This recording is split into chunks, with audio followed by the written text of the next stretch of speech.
What's up, guys? How's it going? Today we're going to be reviewing this right here, the Rival 600 by SteelSeries. And so let's get into it. So, first of all, regarding this video, it's going to be a little bit more crude, a little bit more, I guess, concise and shorter too, than my typical video that you'll see on this channel. So, I just want to let you guys know that really quick, and I'll get to more at the end of the video. I got a little bit of explaining to do about this channel, but without further ado, let's get into this review. So, this mouse. This mouse is really good, I'm not gonna lie. But it's also really expensive, and so I'm sure if you're watching this video, you're probably wondering if it's really worth the 80 bucks, because it costs 80 bucks, and that's not cheap for most people. It wasn't cheap for me, I'm not saying it was. But here's why I think that it might be good for you, but it might not. There's some pros and cons of this mouse. Let's get into it though. So the first thing I want to talk about is this mouse's special sensor. On the back of this mouse, there's two sensors. I'll have a close-up of this. There's two different sensors. There's of course the optical sensor, which allows the mouse to function and work properly like a normal mouse would. Now there's another sensor though, and it's right above the other sensor, uh, and it's a vertical lift-off sensor. So how it works is when you're controlling the mouse, if you lift up vertically with the mouse, it disables all input. So you can't accidentally, move the mouse if you're lifting up and you're trying to scroll your mouse over. So like for example, my mouse pad right here is really small because my desk is really small. It's the SteelSeries Quick Mini, I believe, and it's a really small mouse pad. I'm not gonna lie, but that's because my desk is so small. So I need a mouse that I'm able to scroll and move back and scroll and move back, stuff like that, because that fits better for me, and I'm more used to that. So how this mouse is useful is because of that sensor. And so that sensor allows the mouse to not track those movement upward inputs. So therefore, I don't, let's say if I was playing like Valorant or something, because that's pretty popular today. If I were to lift up and I had to quickly like turn around to aim at an enemy, it's not going to cause some weird input that other mouses would. So that's why I think that that feature is really good and it's really useful for that sense. So another thing about this mouse is the weights. A lot of different mouses have weights today, especially if they're more expensive and higher quality. They're going to come with weights. That's kind of a staple. And weights are pretty important because they can allow you to change how you aim and how you feel the mouse. You can make it lighter and heavier. This mouse has 32 grams of weights right now. I currently have 16 grams, so 4 on each side, which is about half. And the mouse itself weighs about 96 grams, so that's about 112 grams, if you do the math. So it's pretty nice. You have these two little areas that come off right here. They're magnetic. This is where the mouse weights are stored. They kind of fall off easily, so let me pick that up. But I mean, pretty useful. I obviously keep them about equal, so that's my personal preference. I'm sure a lot of people are very different. I've kind of gotten used to having them equal, and so that's the way I like it the best. But it's really easy to do too with the weights, with the magnets. It's really high quality, I'd say, and the weights are a good feature. So, I mean, like I said, I wouldn't buy this, of course, because of the weights, because that's not the main feature. The main feature is definitely the lift-off sensor. So that's that.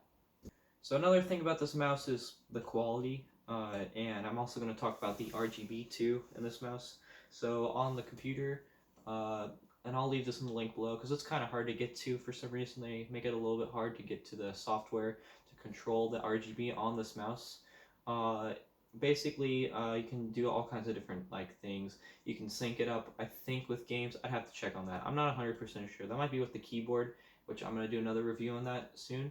Uh, but you can do all kinds of different effects. I know that for sure. I just keep mine at red because I feel like that works best with my setup. But you can do all kinds of cool things. It's really cool what you can do. But other mouses, again, can do other effects too. So I wouldn't say that's like a standout feature. It's a cool feature, but it's not something that is particularly amazing for this mouse. Going back to the quality of this mouse is pretty good. On the two sides, it has two little grip areas right here and right here that allow your hand to grip it properly. The ergonomics are really nice of this mouse. I really like it a lot.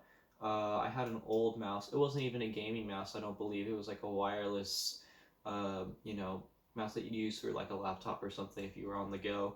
And it wasn't as nice as this mouse, that's for sure. I mean, I think it was ambidextrous, so you could use it with your left or right hand. And it was okay. It wasn't great though. So this mouse definitely feels a lot better. It really conforms to your hand. I really like it a lot, and with the grips on the side too, it stays in your hand well, it stays in your hand properly.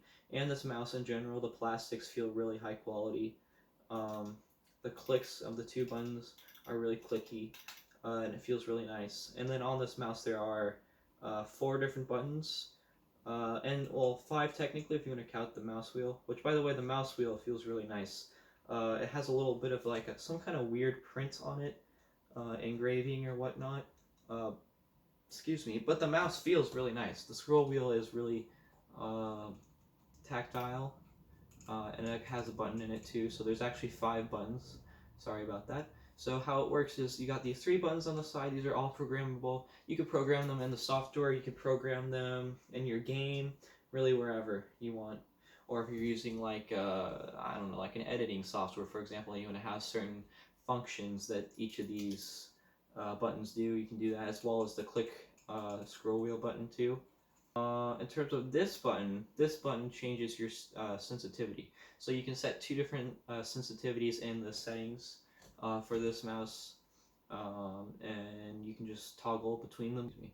Otherwise, in terms of usability, this mouse is pretty, like I said, it's really ergonomically sound. It feels really nice in your hand, and I like it a lot. The movements are very smooth. The pads on the bottom, especially with this mouse pad in combination, feel really nice and really smooth. Um, Overall, I mean, you could use this mouse for really whatever. There are some better ergonomic mouses. I do know that from like Logitech, for example, and stuff like that. But I mean, you can't go wrong with this mouse, to be honest. If you wanted to say, play video games with this mouse, but you also wanted to do something else, like work, for example. Well, I mean, I think that this mouse can do all those tasks. So let's say you wanted to, you play, I don't know, Fortnite, for example, and you also have to get some work done, and you don't want to really switch mouses. I mean, this mouse can kind of do it all, really. You don't need another mouse. The RGB can look a little, little unprofessional, we'll say, uh, in the workplace environment, or just in general for like a home office. But it's, you have the ability to turn it off if you don't want it. And this mouse is a little, you can see what it looks like. It's not like a work mouse, but uh, to me at least, that's not a big concern. I mean, nobody's gonna really, uh, you know, get mad at you or not like your mouse because it looks like it's a gaming mouse. It's not that big of a deal. So in terms of usability, I'd say this is a pretty usable mouse. On this channel we do buy, consider, and avoid. So that's kind of like a yes, maybe, or no. So it kind of tells you what you need to know about this mouse. It's pretty simple. For this mouse, I'm going to say consider it. And here's why. This mouse is really great. I'm not gonna lie. If you have the cash and you really want to spend an all-out great mouse for $80, then definitely go buy it because it's really good, and I like it a lot myself. But for many people, this can be very overkill. But make sure if you like this video, you subscribe, hit the like button, and do all that stuff. So I appreciate you guys.